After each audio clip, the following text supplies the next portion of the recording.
Oh, and we are live. Woo. Awesome. All right. Let me see. Yeah. All right. Well, hello to all you bright and wonderful people of the internet land, and this is yet another recording of the Game Mechanics podcast. His High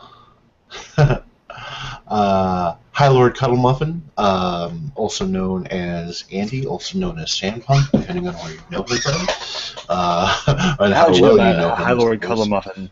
How was the whole thing? Who have you been talking to? What did he say? What else did he say? Right. That he is continuing to be on hiatus.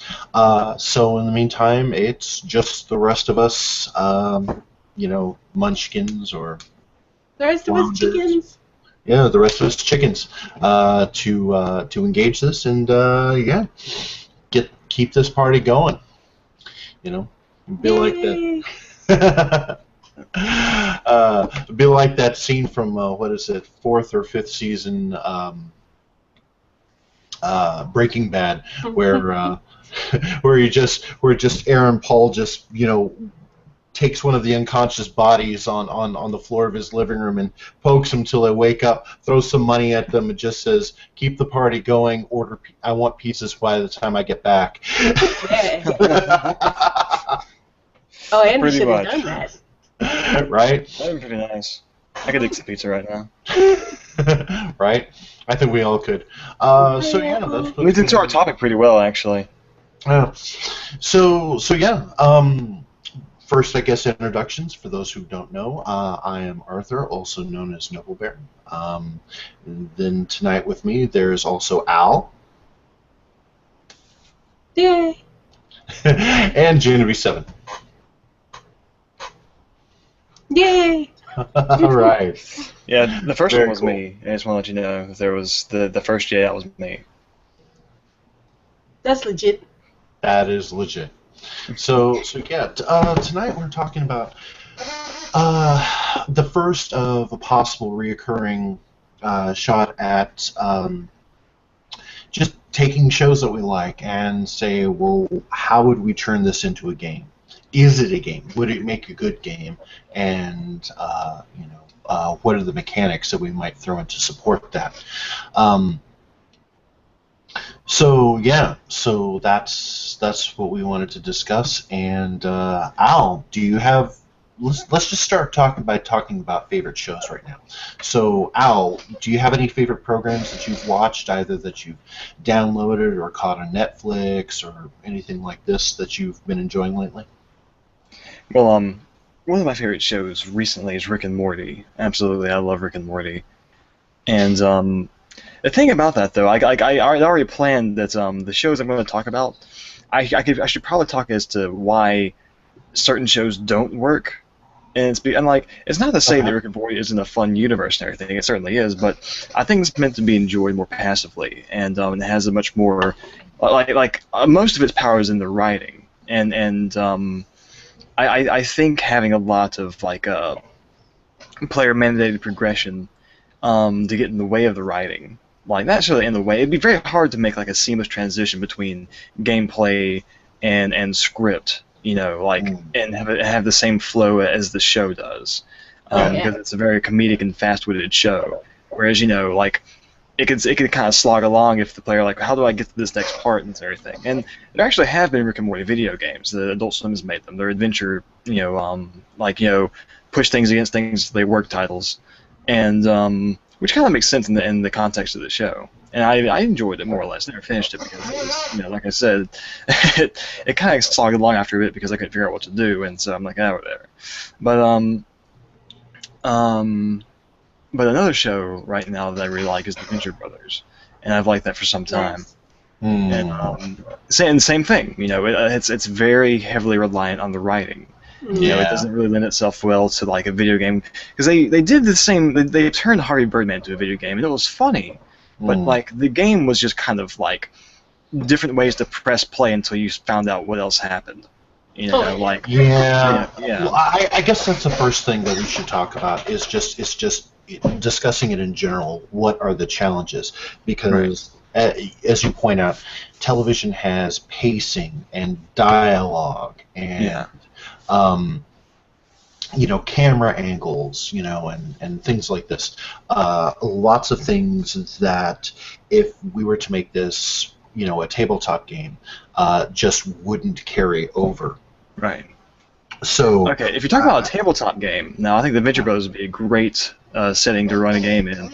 I actually was thinking about doing it for Fear of the Con. oh, nice. Oh, that would be fabulous. You should do it next time so I I can really, play really should. it. That would be great. Oh, I was thinking video games. Yeah, I was too, but yeah, yeah, tabletops, well, I could totally see it. I think we usually talk about things with respect to video games, Mhm. but I'm kind of interested in like how we might run it as a tabletop game, like if we really like not just as a role play where we'll take these characters and plug them into GURPS or Savage Worlds or something like this.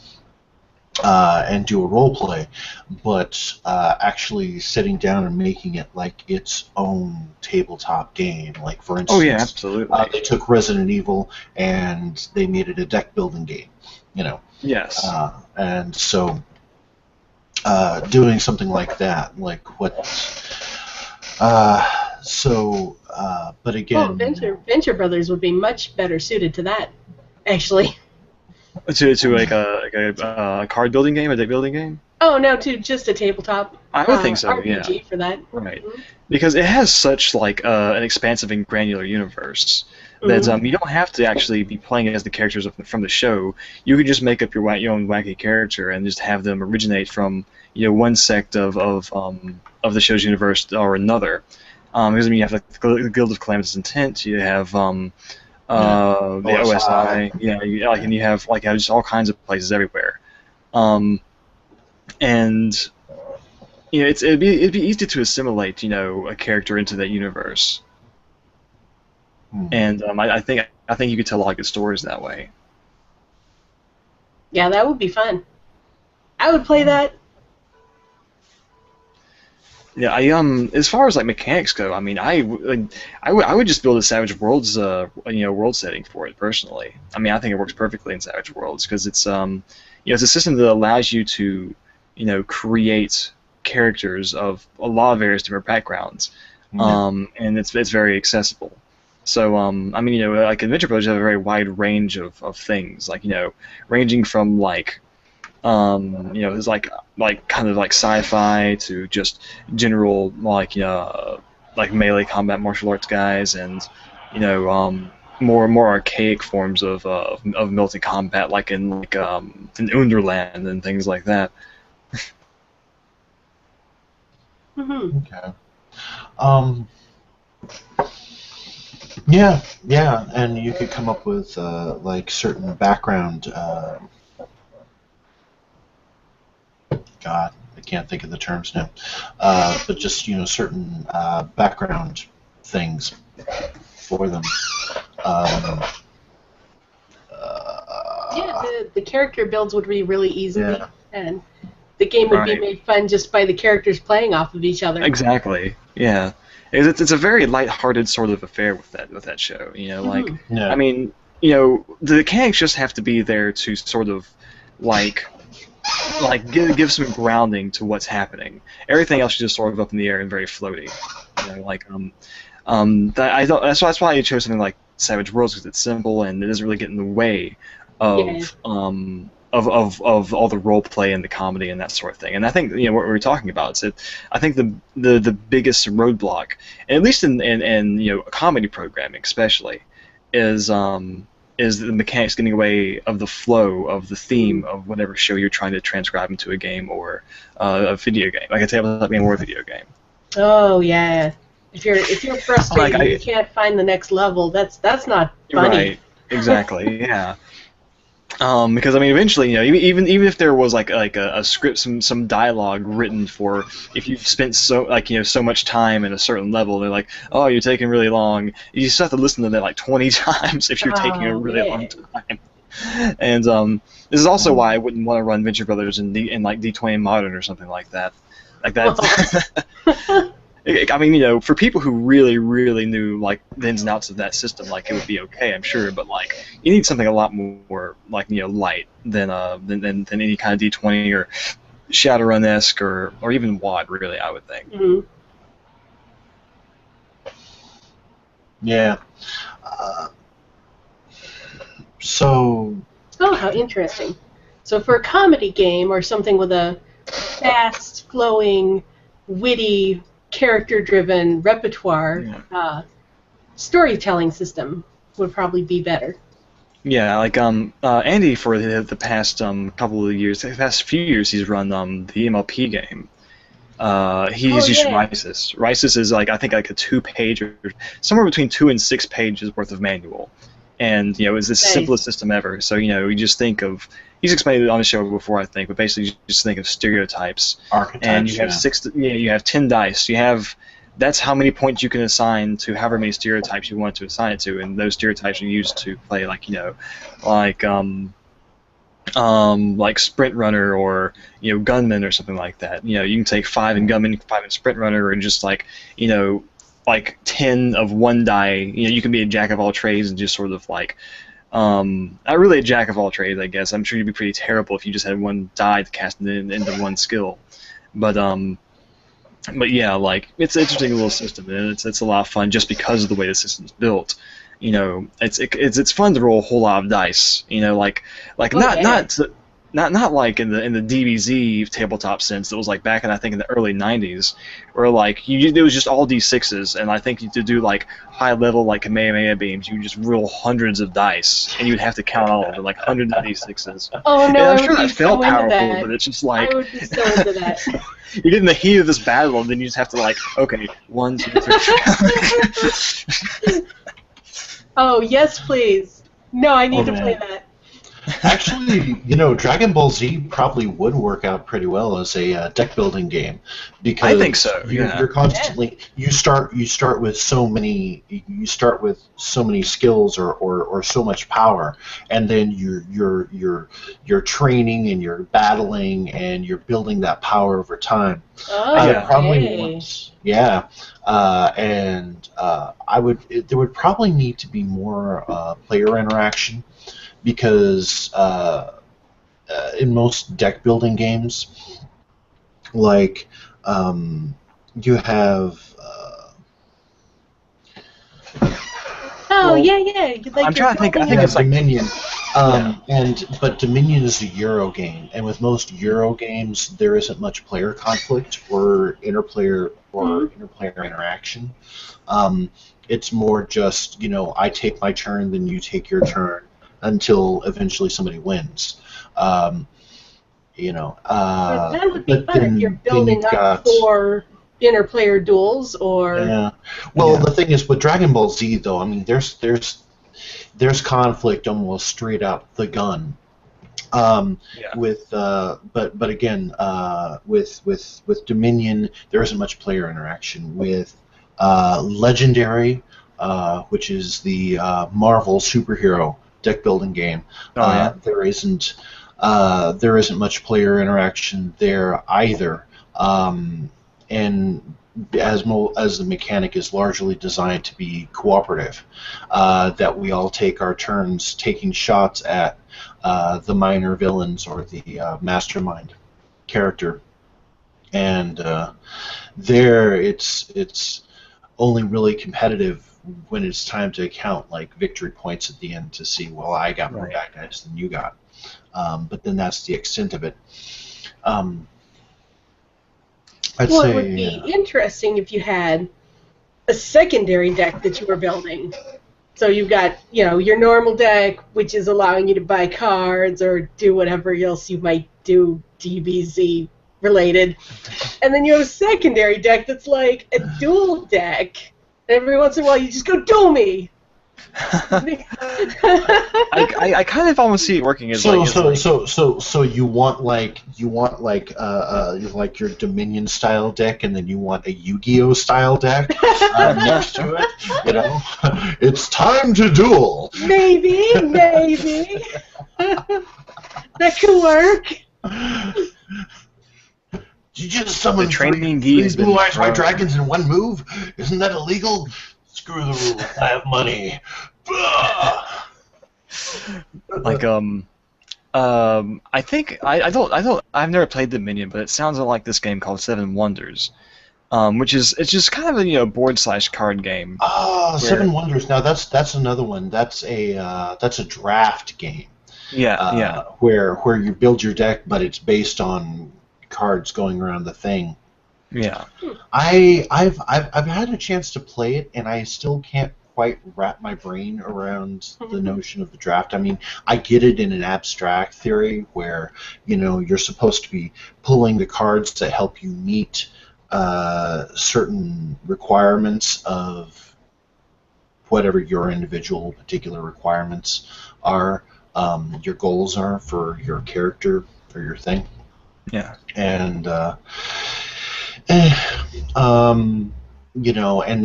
then everybody turns their cards over at the end, and then whoever met the most requirements or met them the best or whatever, then they win. I don't know. I could see a draft game where it's might be like a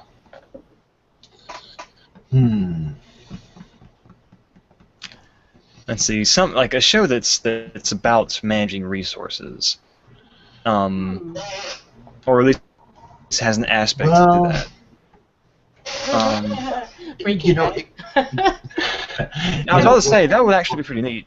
I have to say Breaking Bad worked extremely well as like a Settlers of Catan type setup, like Settlers of Albuquerque. I would love to see that because you would have a board that was like in the same shape of like the way they depict chemical bonds and everything.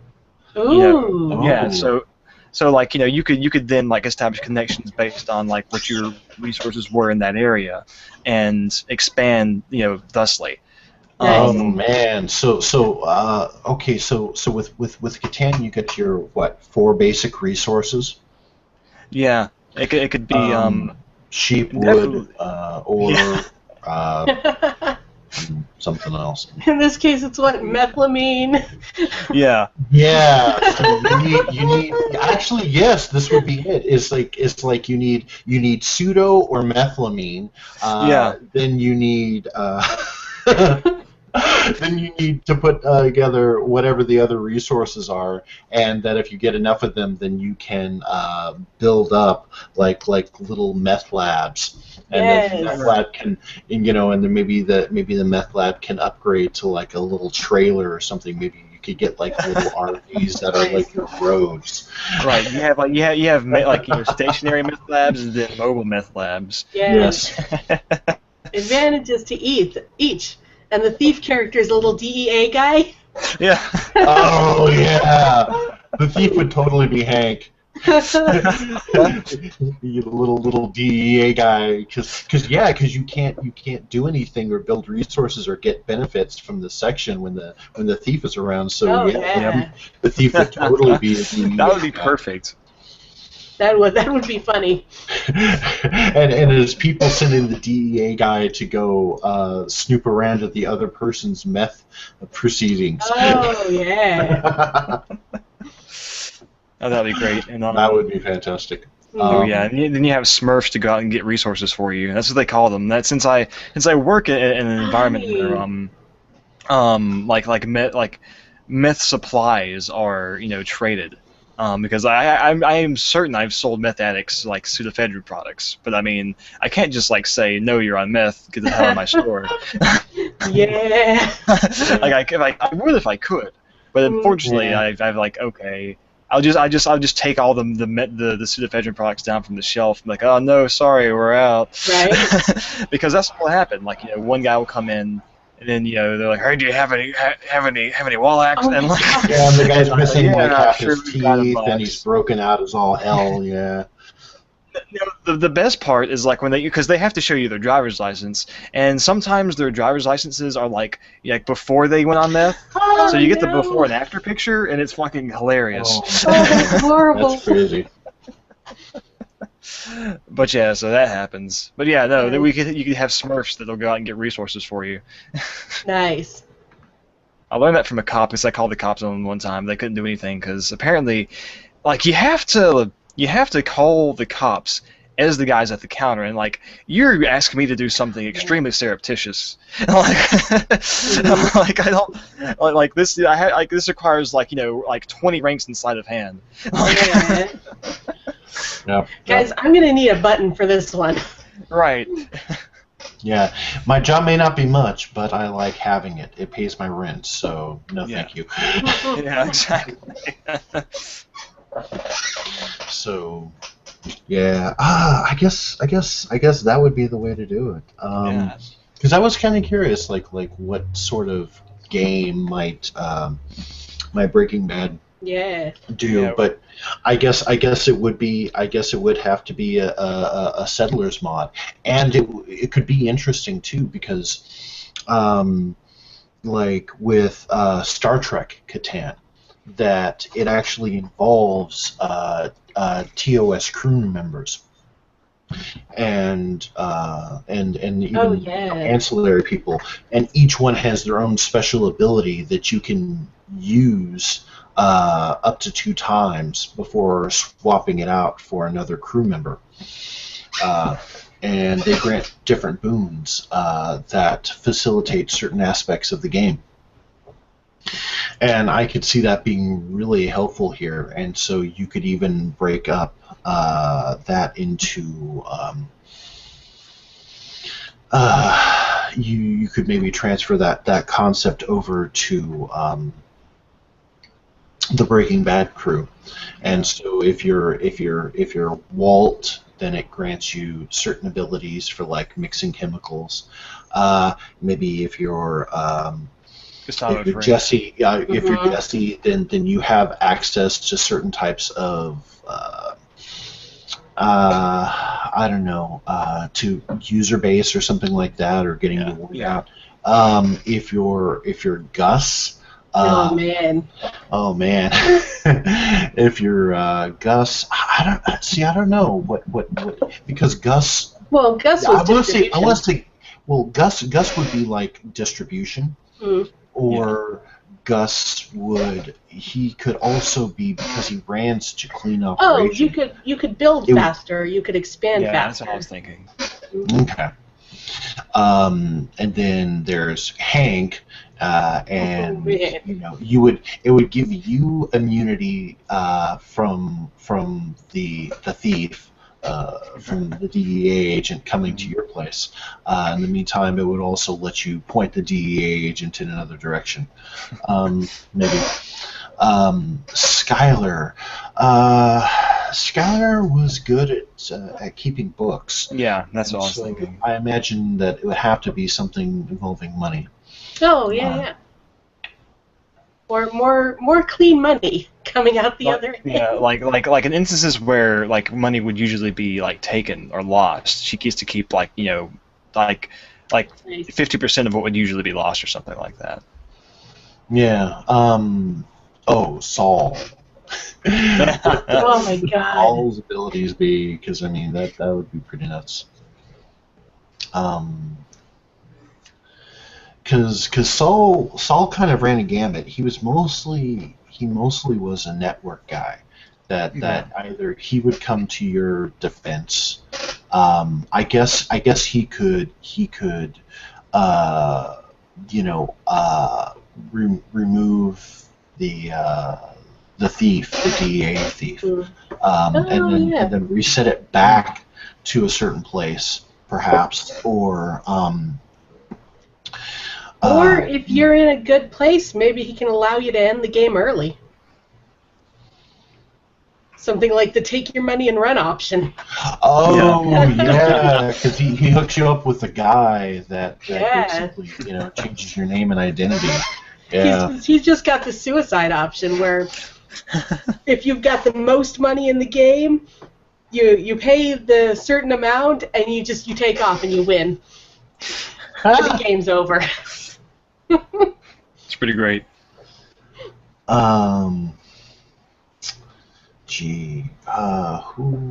Who else? I guess that would be it in terms of major characters and their involvement. Because everybody else, I just don't. I mean, it was filled with great characters, but I just don't see anybody else having enough presence in the show that will also translate out well mechanically. Yeah. I'm trying to think what Mike would actually be pretty good. I guess he'd be good with like player-to-player conflicts, maybe. Mm-hmm. Though I can't remember if that's really a thing in Catan. Oh, there was that one chica, neurotic hipster. That neurotic hipster. Yeah. Lydia. Oh yeah. Yeah. She would be another kind of distribution. Oh no, she allows you to get double resources. Yes. Yeah, she could help up your resources. So wow. I think I might actually have to sit down and start playtesting this Catan mod now. Yeah, because I actually came up with that with me, Andy, Kelly, and one of our friends, Dan. And I suggested the idea one night, and I'm like, because I saw the Catan board, and I'd been watching a lot of Breaking Bad. I'm like, oh my god, I have the best idea.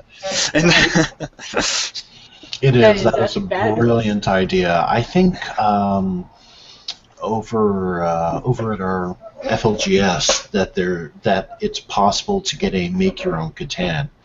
Oh, fun! In which case, it'd be fun to purchase that and then mod the hell out of it. Nice. Yeah. Yeah. Yeah. Oh, that's too funny. That's pretty great. Oh man. How about we make you've heard of car lesbians, right? I think we've discussed it on the show. Carlos Binge? No, car lesbians. Oh, car lesbians. Oh, yeah. Okay. That was basically. It's like. I think. The description for that I heard best was like, finally, there's a game that lets you role play faster Pussycat Kill Kill. And I'm like, yeah, that sounds about right. Yeah, like your two stats are hot and car, like hotness and car. Oh, I remember that. I think of like maybe like a dynasty game where it's like bitch and slap. Nice. Well, that would be fun. Oh yeah. Well, here's kind of the mirror end of what we've been talking about. So I really like roguelike games. I was just playing Stone Soup. Nice. Yeah, you said it was a roguelike, and I'm like, ooh, a roguelike? I like those. I should play that. What would lend itself well to a roguelike game? Oh, let's see. Something where, I think the Adventure Time would, definitely. Oh my gosh. Battlestar Galactica. Nice. Possibly. Oh, follow me for a moment, because what would happen is that you are a Cylon, and that you're infiltrating the Galactica, and so when you run around to the different areas, you're running around to the different areas of the ship, or even of different ships, perhaps. And you're gathering like intel or resources or whatever loot you, I guess, would be appropriate for this type of game. And then death is, because imagine with roguelikes, the thing that I hone in on is that you die a lot. Oh yeah, it's But gotta then be hard. yeah, that it's difficult, and so you're up against other soldiers, you're up against other things, and you're trying not to get spotted or Hmm. sniffed out, uh, and it could result in you dying a lot. Yeah. And Oh yeah, Cylons basically, there's a theoretical end to the game that you never actually get there. Yeah. yeah, and with the Cylons in the series that they basically were kind of just human replicants who had multiple just scores of iterations of themselves, and so you die, you just send in the next clone basically. Yeah. Like a Paranoia XP roguelike. Nice. Yeah. Oh, I love Paranoid. That would be fun. Paranoia is fun. Hmm. That really actually would be a pretty good idea. Yeah. I mean, like it So- worked pretty well. Yeah, And then so the whole time, like you could have the friend computer narrating everything that's happening. Yeah, because that was my first roleplay game that I got to play. Nice. We had a really good GM for it. I hear it's kind of a difficult game if you don't have a good GM. But we did, but it was only like 1 or 2 gaming sessions, and I always kind of wanted to go back. I'm like, I can see the potential for a much larger, much more involved game. I'm like, ooh. So that would be fun as a roguelike. Get I all think so. developed out. Got your clones, and you got to try to get your objectives before being killed by the computer or the other players. I'm surprised this hasn't happened yet, to be completely honest. Right? That would be great. Now here's a question, because in Paranoia you basically you have your 6-pack of clones, Mhm. and Yeah. that's the extent of it.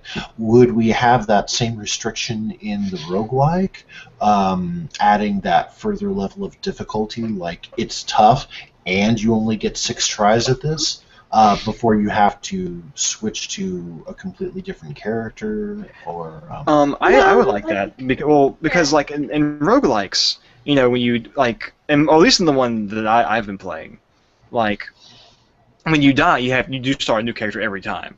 Like you see how far you can get with one character. So I would like the idea of having 6 guys. The first couple of guys are like your scouts. Like, let's go ahead and map the area, get a good feel for where things are, and all that sort of thing. And then you're like, okay, I've got 4 guys left. I'm going to see if I can actually do something with them and progress. Yeah. And of course, once you progress a little more, the areas are starting to become new again. So if you have 4 or 3 guys left, you have to take a big chance on this. I want to use it for just a scout and see what I can get, or do I really want to try and press on with this? I think that builds tension, and it'll I make would like the idea about you lose if you die. You get 6 shots with a single character, rather than getting 1 shot with one character. Take it as far as you can, make a new character. Yeah, that's a I like the dream idea for a of- roguelike that's what player. I'm saying, because that's how Paranoia works. I was just thinking you could basically get to if you die, you would lose all your loot, but you get to keep the build, and then you basically have 6 shots at it. So yeah, that could be interesting. If that's 6 lives is a dream for a roguelike player. Oh yeah! Oh my 6 God, yes. chances before I have to start the game over? That's great. And then you can have a map editor, so you can build dungeons for your friends. That would be cool. I never, on all the games that you actually get a map editor with, I never was very interested in it, but I always appreciate that it's there. Yeah. But I think it would be great for this one. I would love it. Mm-hmm. Well, it would also be interesting too, because with Paranoia, you've got multiple goals that each character is trying to achieve, because you've got the one that Friend Computer has issued to you that you're Right. trying to meet. Then you also have the sub goal of whatever Right. cult you're in. Mm-hmm. And so there could be a lot of incidental items that you might be able to cash in, or that you might just be useless to you, because you're not playing a character that has that sub um, that cult. So, yeah, Yeah, that's fun. Oh yeah. that could be cool. Nice. Let me see.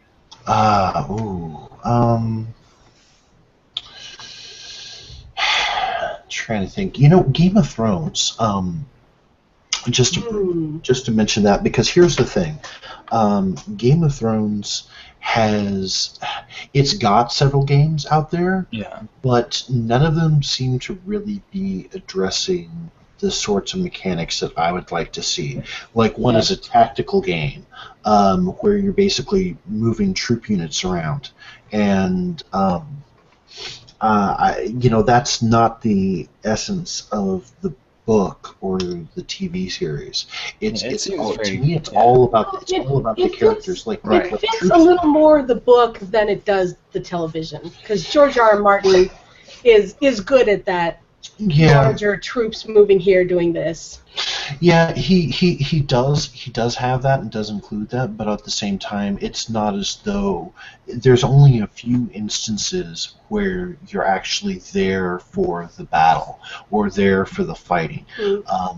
Most of the time, the battle gets skipped over in one way or another. Like it's Tyrion's chapter, and he gets knocked unconscious, and when he wakes up, the battle is over.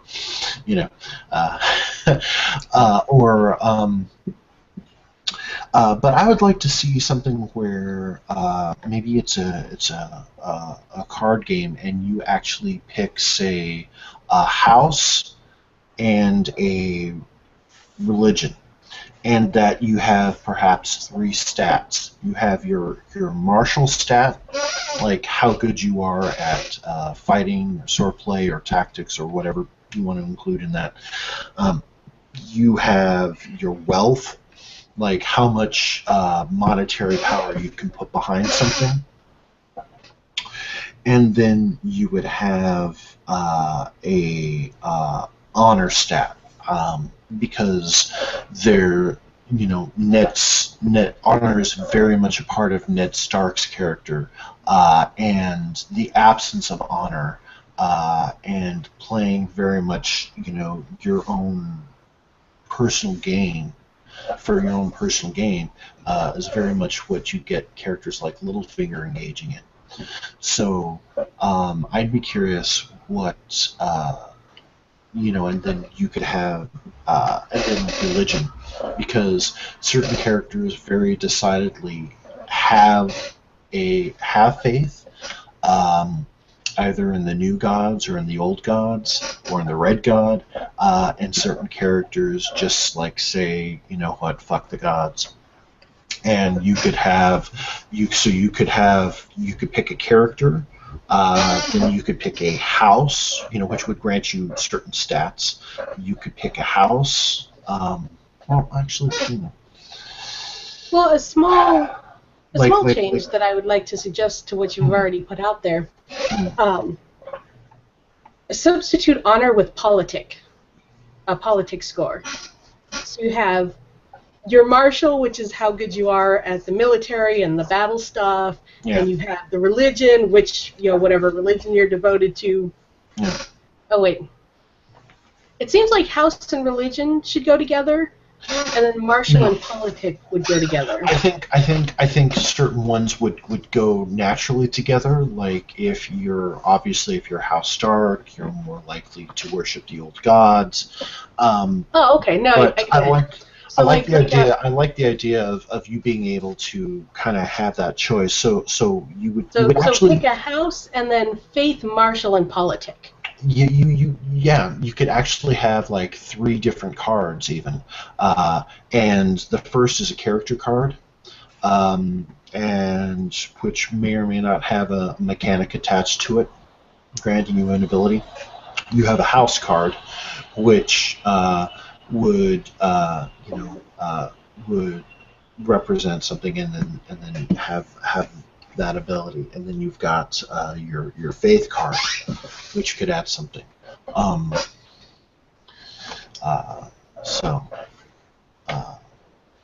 But again, though, I mean, with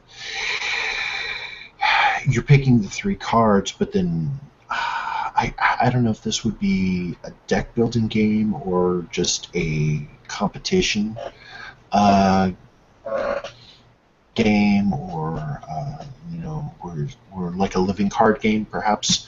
If you're talking Where you're stats, building your deck, based on this character. if you're talking stats, it sounds like you've got some RPG elements going. Or something like House. What is it? House on Haunted Hill? No, that's the movie. Yeah, Betrayal at House on the Hill. Betrayal at House on the Hill, and you get your little character card with the stats on the side. Yeah. Yeah, but I mean those are all immediately mechanically pertinent to what's going on as you're exploring the mansion and such. Well, if you were to apply it further, you would be, I don't know, exploring Westeros or something, or engaging in a risk-like competition. Where you're trying to take over parts of it, or hold on to parts of it. That could be interesting. Having a risk-like map. I was trying to think what else. Oh, make a good risk. Risk variation. Yeah. Just as a side note. What else might there be? Well, I could see. I could also just as easily see like a card game, because within Magic the Gathering you had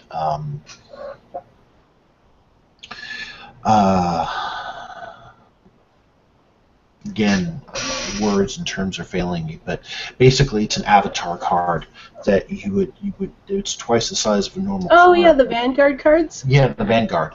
And then that Vanguard would impact your individual play. And similarly, you could do the same for this, but instead of having the one large card, you might have 3 different cards. Each would grant you a separate boon, and then through that, you would develop the strategy of how you would go about playing the game. And then each character could come in with their own decks.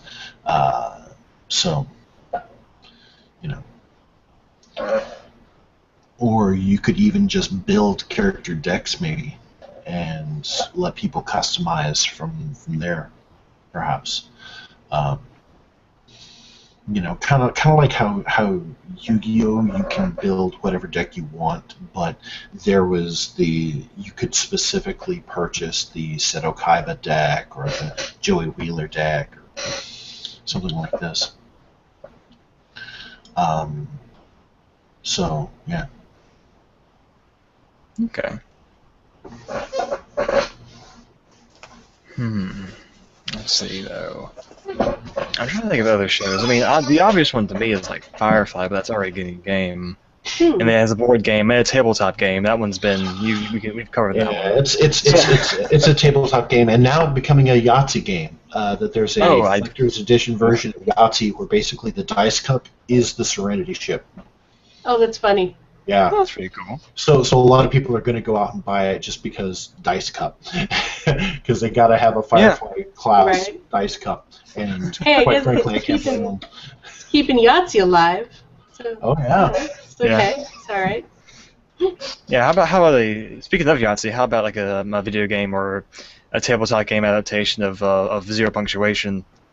That'd be nice. See how many squares you can fit into 5 seconds. I don't know. I mean, without repeating yourself. I don't know. Spunk. I don't know. Maybe it would be like a. what would the objective be? Would it be to like make the worst game ever, or to or maybe to lampoon games, or where it's like you would play Spunk Gargle Wee Wee. No, that's too Something. obvious. Well, here's the thing, though. The funny thing, if it's funny you would say that because Yeah. he actually posited that question to his fans some years ago, and he had a contest to make the best game based on zero punctuation, Nice. and Oh, he really? reviewed the top 3 finalists and just shat all over them, just like. And it was amazing. I love that man. He's Oh, I have to dig that up. That sounds hilarious. Oh wow. That's wonderful and appropriate. I know. But yeah, like he himself has made like games that are very fun. Like I've enjoyed most of the games he's made. But yeah, like The Trilby I think- series, right? Huh? The Trilby series, or yeah, the Trilby series, and I can't remember what it's called, but he made an action platform not too long ago, where you played as like some Scottish guy with a Winchester rifle that you would get upgrades for, and like some like disembodied spirit of like of someone would follow you around, and like and they were like your companion. It was really neat. It was really neat. But yeah, like I thought it was hilarious how he was like, hey guys, make a game about zero punctuation. It all sucks. It's awful. But That's fabulous. But yeah, let's see here. Oh man, shows that could be made, and into good video games. yeah. Oh man. Oh, here's like another every- one. Mhm. Dead Like Me. I see. I was just thinking like games. that I mean, say? shows kind of like that where there's a lot of there's a theme and there's a lot of character interaction around that theme. It's pretty much kind of like those like the kind of like this like in the same vein as dating sims where it's like there's a lot of dialogue options and you just select how things go throughout the day. A lot of like the one half of the Persona games where it's just you're at school and you're building connections with people, and then the second half something else. But I think like shows like that would lend themselves very well to that first half, where you're sort of just like it's kind of like a very interactive tell your own story or choose your own adventure kind of thing, which I think is cool. A lot like Heavy Rain in that respect. And what I liked about Heavy Rain as a storytelling device is that all of the things you actually did in the game, like you actually had to perform them. Like sure, they were QuickTime events essentially, but I mean you felt a little more involved in what was going on the screen than just saying click this box or click that box. Like it felt like you're a little more part of the experience, and that was really cool.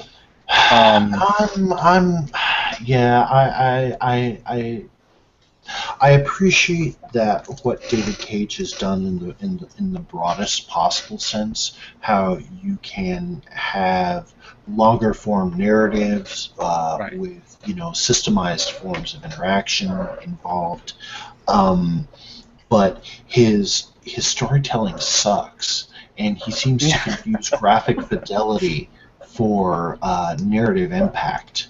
Sometimes, Or like I think emotional Heavy Rain. involvement or emotional engagement with stories that will, if we only had 99 pixels here, and so we'd only get so into it, but this is 1,000,000 pixels, so we can get really involved in it. We're gonna love these characters because they have 1,000,000 pixels, and I'm like, no.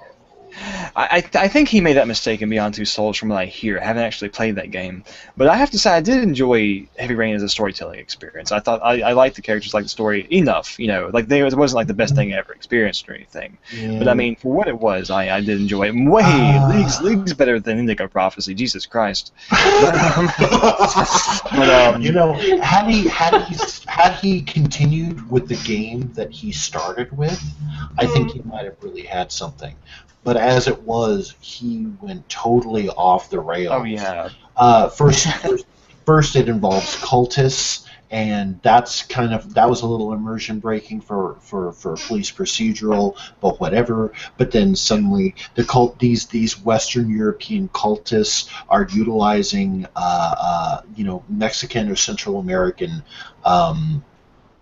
trappings, and that's not making any sense. And then suddenly it all ends up getting thrown out anyways because it's all really about aliens and armed aliens who hate and then you like fight the aliens, internet or something. and you're a Super Saiyan who's running around trying to choose which alien faction you're gonna fight for or whatever. And I'm just like, oh, so bad, God. so bad.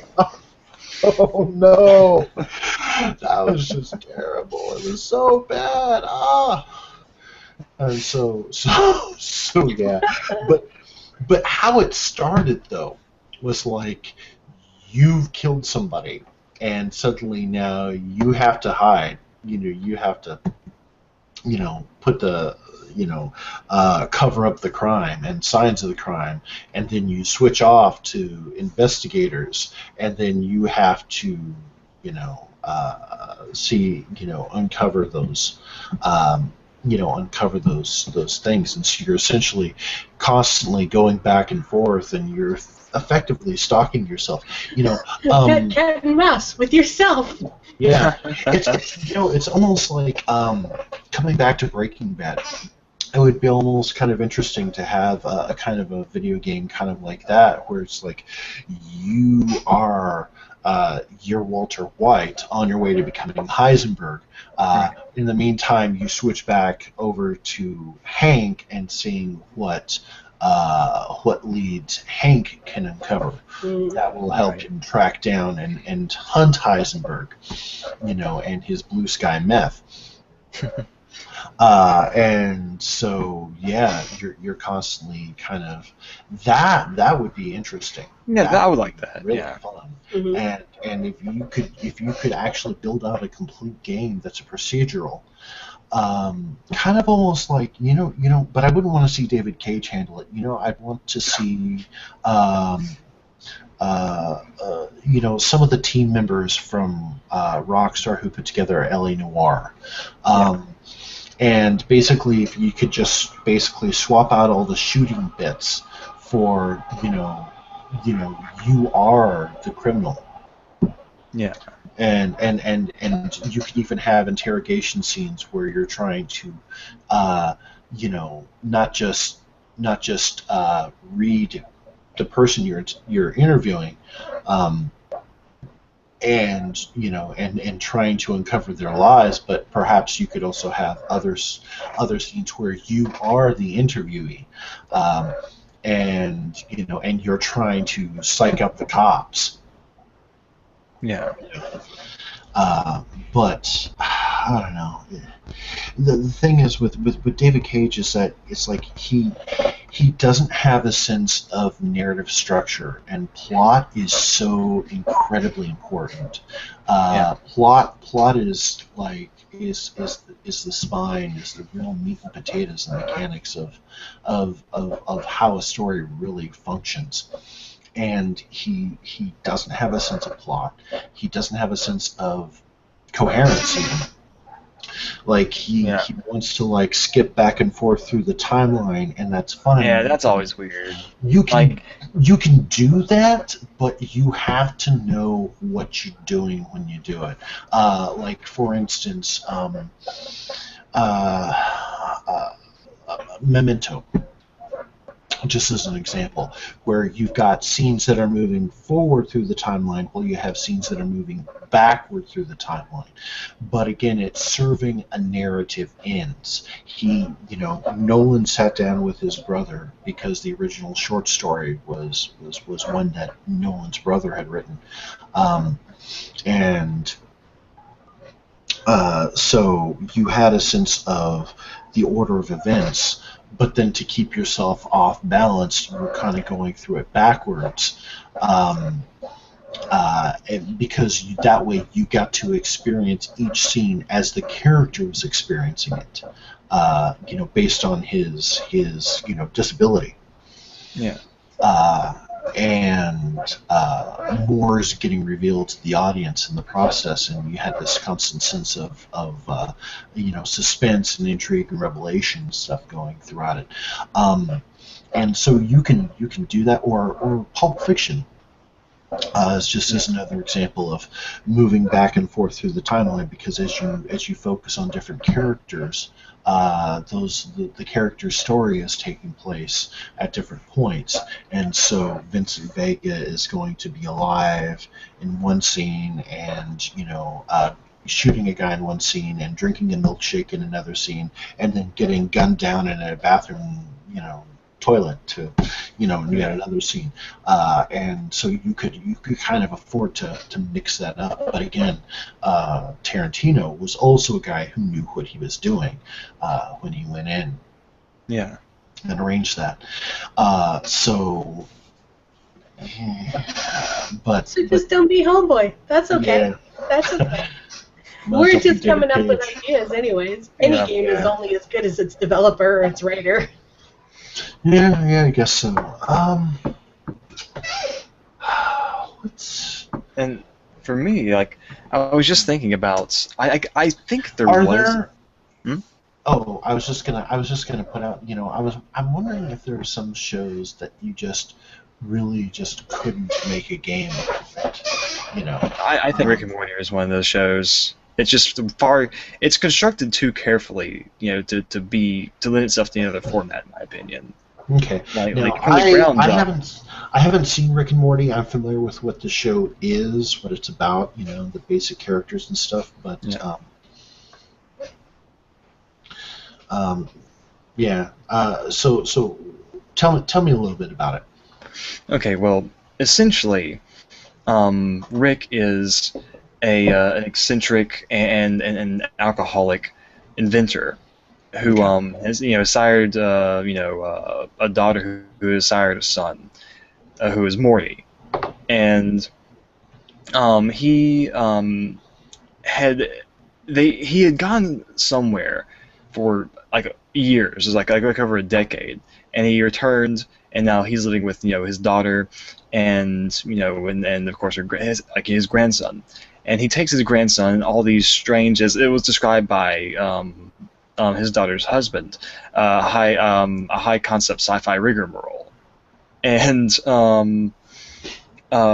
he just goes everywhere, does everything, and just says horrible, awful, hilarious things, and just treats his grandson like shit, but really actually cares about him. Because you just see a little bit surface, in certain moments, but for the most part, he's just completely reckless, just doesn't care about anyone else but himself, and is just the most abrasive, person in the entire world. Like, describing the show is tough just because it plays so well for itself. Justin Roiland created the show, who voiced Lemon Grab and Adventure Time, which is already, funny in and of itself. He created the show, he wrote the show, and he also voices both of the main characters. He voices both Rick and Morty, and they sound entirely different from each other, and it's great. It's like, you can tell this guy, some of the dialogue that was written between Rick and Morty wasn't edited, it wasn't spliced together or whatever. He just stops being Rick and starts being Morty, and vice versa. It's really, really good. So that's why I'm thinking the show, just seeing that's how the show is constructed. I just don't think it lends itself terribly well to a video game, just because a lot of it is based on timing and certain physical comedy and visual devices that build that comedy. And one of my favorite scenes in the entire show is a lot of the episodes begin when everyone's there at the table eating breakfast, and Rick is talking. Not Rick, but Morty's talking to Jerry, which is Beth's husband. Beth is Rick's daughter, and they're talking about entering the science fair together. And Rick is just off to the side, just tinkering with something. And he builds this little robot, that has like little claw hands and like a lens for an eye. They go to get the butter, he builds it, and he's like, what would you like for me to do? He's like, go pass the butter. And so he goes and gets him the butter. And he drops it down next to his plate. He says, "What is my purpose?" He's like, "You pass butter." And he just looks at his hands, and he's like, "Oh my god!" And he's like, "Yeah, welcome to the club."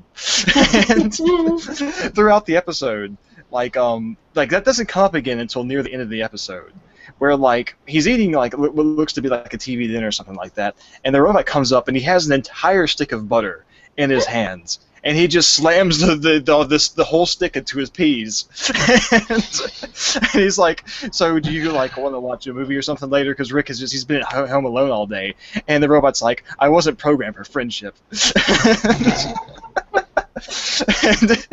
Nice. it's just like little moments like that, and like that's the thing, like that scene takes a second, but it's just like timed so well and it's animated so well. Like it's just you can't do that in the video game very well. Like it's not the same effect.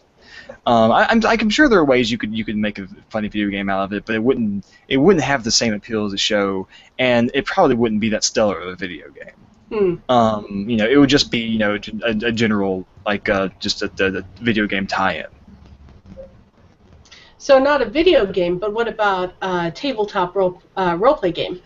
It might work because they do go to a lot of different places. Like they're, because like they explore like the multiverse from like the first couple of episodes. Like they go there really really quick, and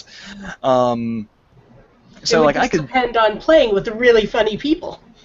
Right, it would have to depend on that. Like I don't even know. I think hilariously enough, I think GURPS would be the best to run, just because like it would be so funny to have like just an insanely complicated system juxtaposed to this really comedic setting. Because as funny as the show is, like it's also a very meticulous and complex show. Like. Right. It's like I said, it's much better to actually just experience the show and just kind of let it do its thing in front of you, instead of just me talking about it. But yeah, like I think it would be hilarious if someone actually like if someone actually built a Rick and Morty setting in GURPS, I'll play just because of how funny that is. Like I have to do trigonometry to play this show about an alcoholic who makes his grandson stick seeds from some other engine up his ass to smuggle them past intergalactic customs. That would be good. Well, there's just about everything GURPS. Mostly for third edition and not GURPS 4th edition. Yeah. But like third edition had everything. I mean, there was a standalone Discworld book, source book. There was expansions that let you play in the Prisoner world, the Prisoner television show, the one from the 60s. Okay. And there was an expansion that lets you do that through GURPS. There was GURPS for just about anything you'd want to do. Nice. And so so GURPS would probably be a really good way to go, and you could set up various forms of advantages and disadvantages maybe in a standalone GURPS type situation. So yeah. I could see that.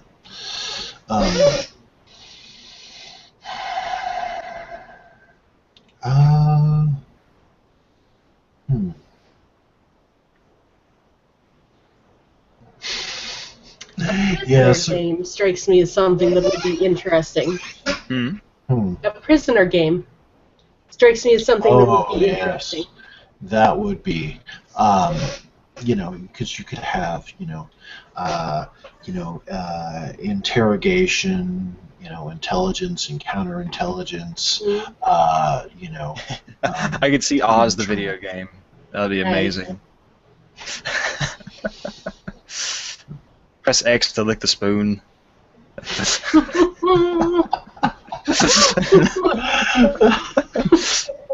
I'm ready. I'm ready for that. Oh man, what else? I guess certain ones just because the thing is with games is that it lets you actually kind of have an experience of. In some cases, it's superficial. Like, we want to be those characters, and so it gives you an opportunity to step into those shells and to be those characters. On the other hand, it's also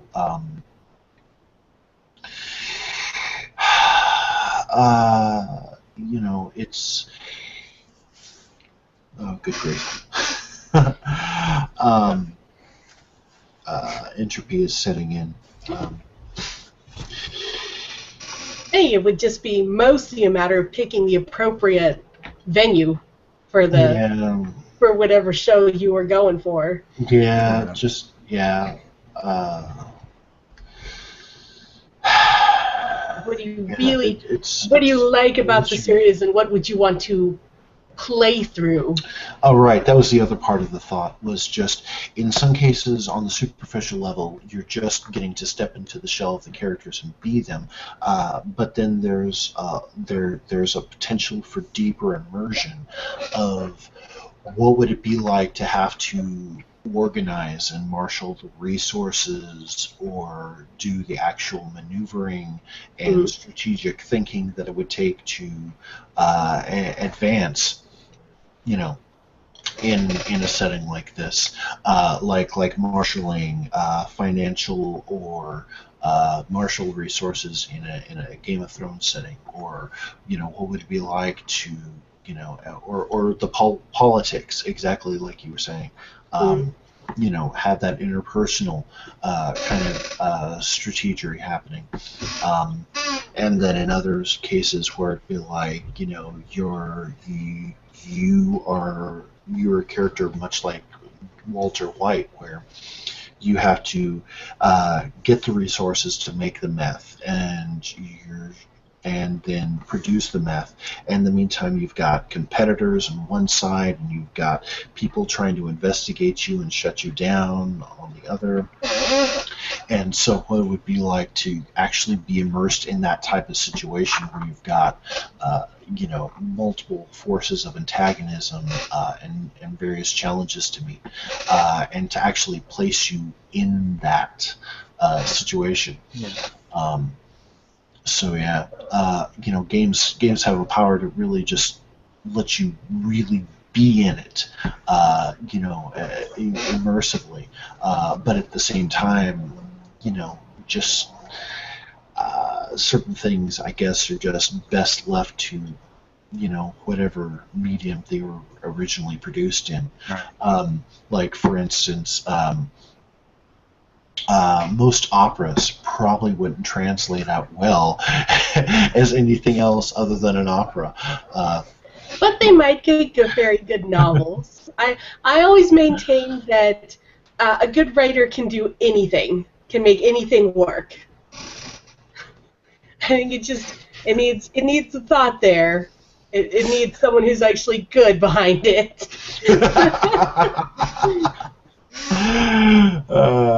It's possible, but it might take a bit of doing.